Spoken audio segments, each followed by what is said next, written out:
Então, o estresse hídrico ele corresponde ao estresse provocado na planta, a inexistência de água suficiente que permita a planta absorvê-la e assim substituir aquela que perdeu devido à transpiração. Como consequência disso, as plantas podem deixar de crescer, acabando por morrer. Se os níveis de água não voltarem aos necessários para a sobrevivência delas. Então, de uma forma bem simples, o estresse hídrico corresponde ao desequilíbrio entre a entrada de água através da raiz e a saída de água através da transpiração da planta. Isso ocorre quando a quantidade de água que entra na planta não é igual ou superior ao que ela perdeu. Com isso ocorrendo o estresse hídrico. Esses déficits podem ocorrer por um pequeno período de tempo, sendo depois a resposta à água necessária à planta. Então pode ser um déficit que também pode ser um período longo, que levará à destruição da planta. O estresse hídrico, ele é um fator que vai influenciar a planta de forma negativa, né? Se a causa do estresse for permanente, esse estresse então ele pode levar à morte da planta. Então, se a fonte do estresse for retirada rapidamente, é possível que a planta ela tenha volta a sobreviver, recupere essa sobrevivência, né? Então, dependendo da rapidez como você remove o estresse, isso vai ser então você dá água, por exemplo, para a planta, isso vai ser a retirada desse estresse, né? Então, depende da rapidez com que se remove a fonte do estresse, é possível que a planta apresente outros sintomas, como a mudança da cor da folha ou mesmo a queda da folha. Então, a planta vai poder voltar ou não a esse estresse, depende qual que é o intervalo que essa planta vai sofrer esse estresse. Caso for um estresse hídrico por um determinado pouco tempo, ela pode a planta se recuperar ainda. Então, vou citar agora algumas dos danos que podem ser causados às plantas devido ao estresse hídrico. Então, as sementes, elas necessitam aí uma quantidade mínima de água para que ocorra a germinação. Então, na falta de água, pode ser que não ocorra aquela germinação esperada. E com isso não ocorra o desenvolvimento do embrião e não haverá o crescimento da planta. Também o estresse hídrico pode causar a diminuição do volume celular, devido ao fato da quantidade de água presente. Também pode ocasionar a diminuição da produção da área foliar, ou seja, a planta ela não irá produzir folhas novas. Ou também pode ocasionar a perca das folhas velhas. Isso é uma estratégia da planta para diminuir a sua transpiração. Também pode, com isso, ocasiona uma menor quantidade de fotossíntese produzida, e também ela pode usar aí como estratégia o fechamento do estômago.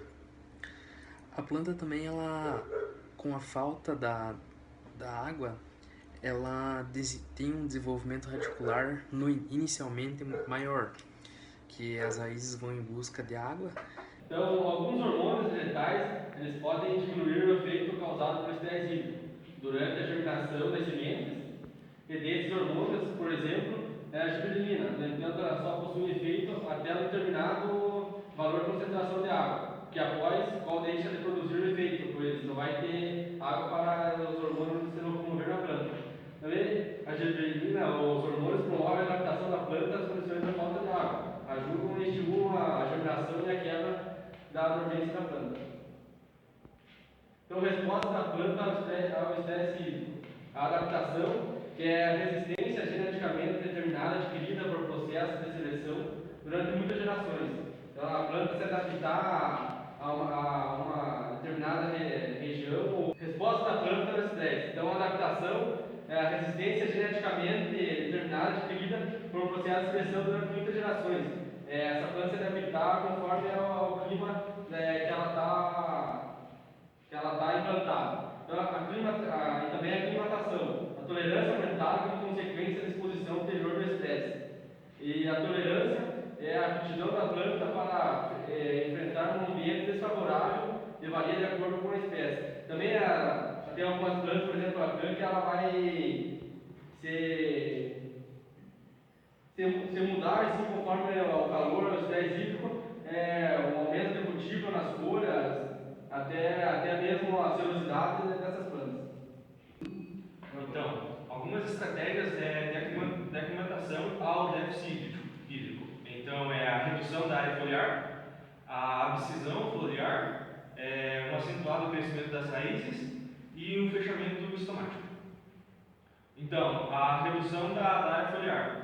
A falta de água, ela vai ocasionar uma redução, uma contração celular. Também vai ocasionar um afrouxamento da parede e vai reduzir uma redução no turgor. Isso vai acarretar uma redução na expansão celular e foliar. Então, a abscisão foliar é a área foliar total de uma planta, o número de folhas pela área da superfície de cada folha. Não permanece constante depois de todas as folhas terem atingido a maturidade. Se as plantas sofrerem um estresse hídrico após o desenvolvimento substancial da área foliar, as folhas sofrerão senescência e cairão. Que é o acúmulo do ácido abscísico por cloroplastos na luz.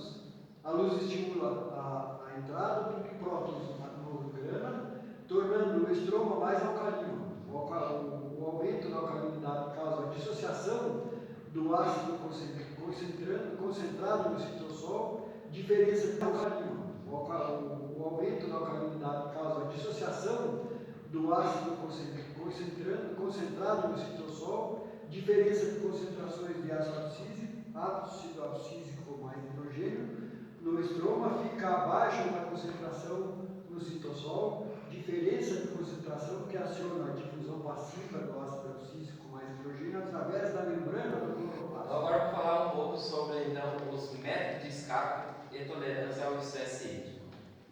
Então, um deles, o método de escape, é a fuga à seca. Então, em uma primeira classe, podemos considerar que as plantas que adotam uma estratégia de escape através da aceleração do seu ciclo. Então, essa é uma característica do escape, de escapar ao estresse hídrico. Ou adotando um mecanismo de dormência que impede na germinação antes que esteja assegurado um nível adequado de umidade do solo. Então, a fuga seca, então, o ciclo sendo mais curto, para que não esteja sofrendo por o estresse hídrico. E também esse da germinação, ele é tipo da dormência, então só vai germinar quando tiver água. Então, se ficar 3 meses sem água, a semente não vai germinar. Então, sobre a prevenção agora. Então, tolerância. Então, visa manter o potencial da água elevado nos tecidos e conseguindo mantendo-se a absorção da água e diminuindo também a perca de água por transpiração. Então, os mecanismos envolvidos visam a economia da água pelas plantas. Isso diminuir a transpiração e manter a absorção. Então, isso é mais uma parte genética da planta, entre ela ser mais inteligente, no caso, né, ter fechado os estômagos e diminuir a transpiração da planta. Manutenção da absorção de água.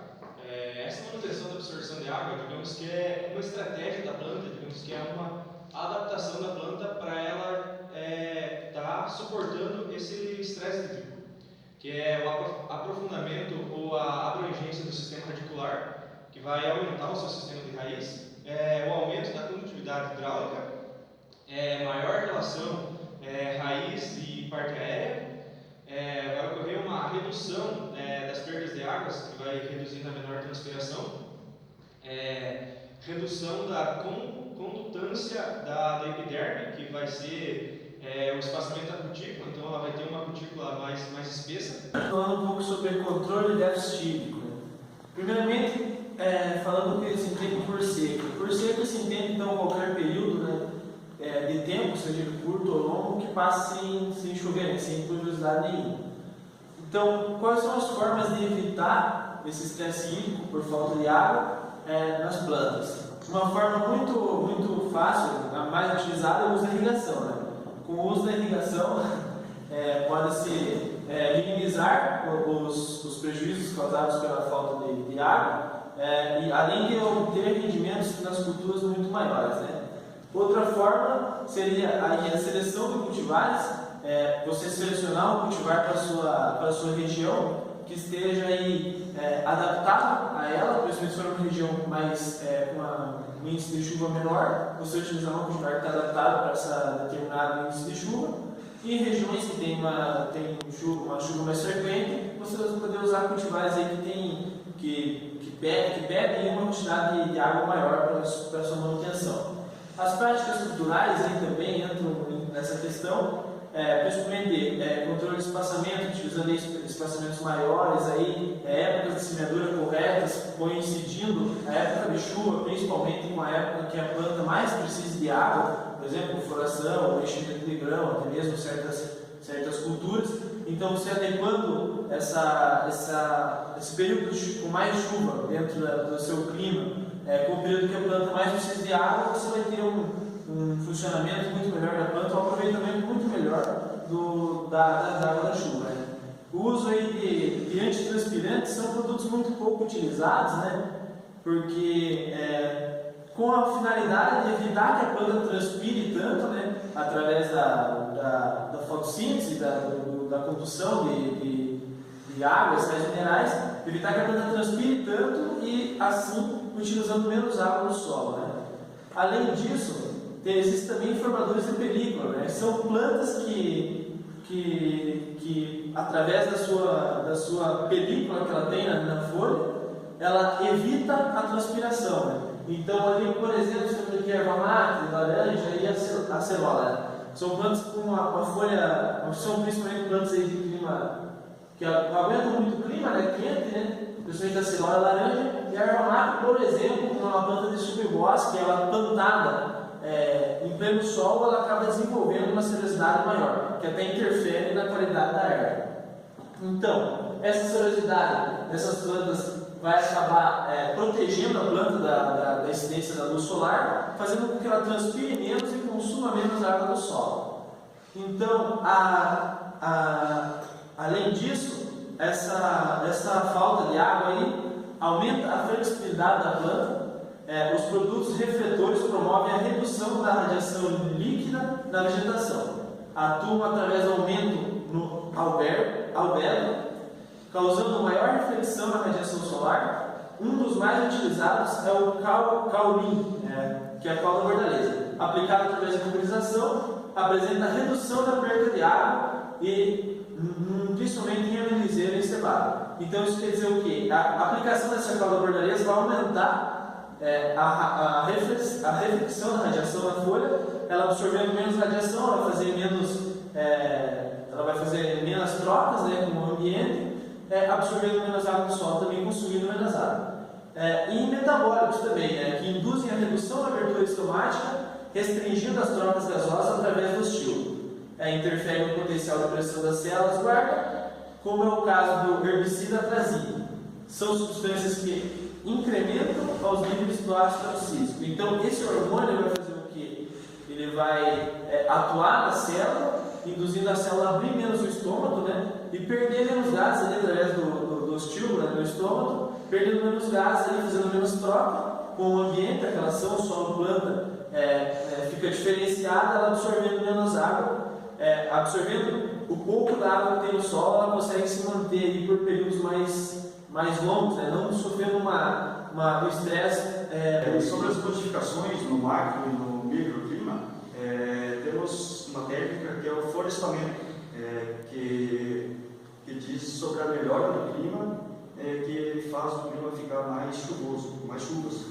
Também os quebra-ventos, que diminuem o movimento do ar sobre a cultura, e também o uso de casas de vegetação, que formam um ambiente controlado.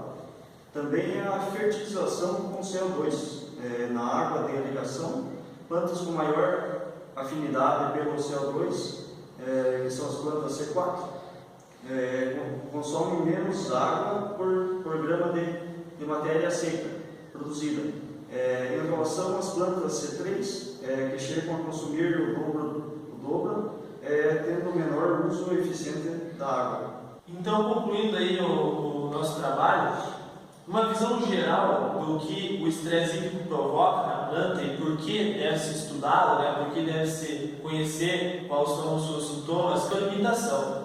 Principalmente limitando espécies de plantas em determinados locais, dependendo do seu clima, da quantidade de chuvas ou até mesmo de veranicos, ele vai separar qual espécie de planta pode ficar no seu devido lugar. Isso é importante você estudar para você saber qual planta você pode implantar em determinada região ou não. O estudo dele é necessário para que não haja aplicação incorreta, né, desse insumo, pois muitas vezes também sintomas de doenças, sintomas de estresse hídrico é confundido muito facilmente com sintomas de doenças, ataque de pragas. Então, você saber qual é o problema que está causando é muito importante para você achar uma solução. O grande problema envolvendo o estresse hídrico das principais culturas aí são veranicos aí causados entre safras aí não esperados, digamos assim, que causam percas aí no peso de grão, em floração, fecundação, que causam os maiores prejuízos. Pois já se tem esse estudo da quantidade de chuva necessária para cada cultura, então não é implantada a cultura num local que você tenha certeza que você vai levar prejuízo.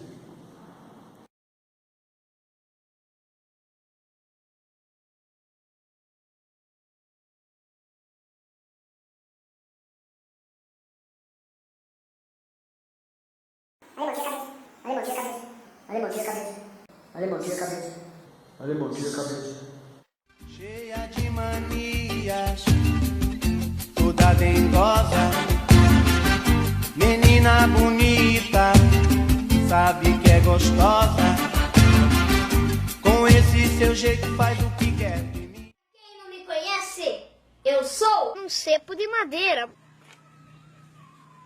Now the world don't move to the beat of just one drum. What might be right for you may not be right for some.